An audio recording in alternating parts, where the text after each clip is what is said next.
आपला आदिवासी राणापुंज भिलनाकडं मेवाडना महाराणा प्रताप काबू मदत मागायला आला होता. काय कारण होतं मदत मागाना? तर आज मी तुम्हाला आपला राणापुंज भिलना इतिहास सांगणार असं भाऊ सांगतो. जय एकलव्य जय आदिवासी. आयबाचा 1576 जय मुघलसनं मेवाडला जय घेरलेलं होतं. जय महाराणा प्रतापला माहित पडला की मेवाडला चारी चौपडे 3 मुघलसनं घेरलेलं. पण तो महाराणा प्रतापनं जय सैन्यदल होता भलता कम होता.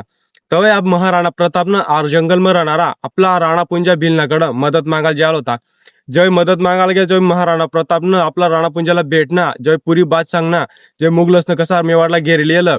तवे आपला राणापुंजा भिलनं महाराणा प्रतापना कडतून युद्ध कराना वचन दिना मुघलसने खिलाफ. वीर राणापुंजा भील महाराणा प्रतापला वचन दिना की मी पुंजा भील आणि मेवाडना बड भील भावंड मेवाडनी रक्षा करानी करता हमेशा तयार असू. तवय 1576 हल्दी घाटीना युद्धમાં आपला राणापुंजा भीलनं पुरी ताकद लाई दिना देशला बचाडानी करता. हल्दी घाटीना युद्धમાં गोरिल्ला प्रणाली होती आणि ती तिना माध्यमातून आपला राणापुंजा भीलना नेतृत्वમાં आव युद्ध व्हायना.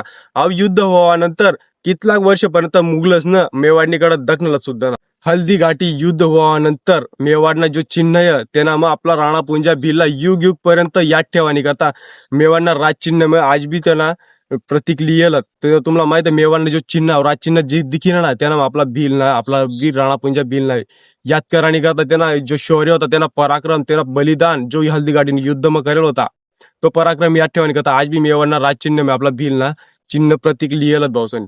तर असा वीर योद्धा ना इतिहास तरी माहित पाहिजे का ना आपला प्रत्येक आदिवासी भाऊला. तर हा व्हिडिओला जास्तीत जास्त आदिवासी भाऊपर्यंत शेअर करा जेणेकरून प्रत्येक आदिवासी भाऊला माहित पडायला पाहिजे की महाराणा प्रताप आणि आपला राणापुंजा भीलने दोस्ती कशी होती. तर जय एकलव्य जय आदिवासी भाऊसानी.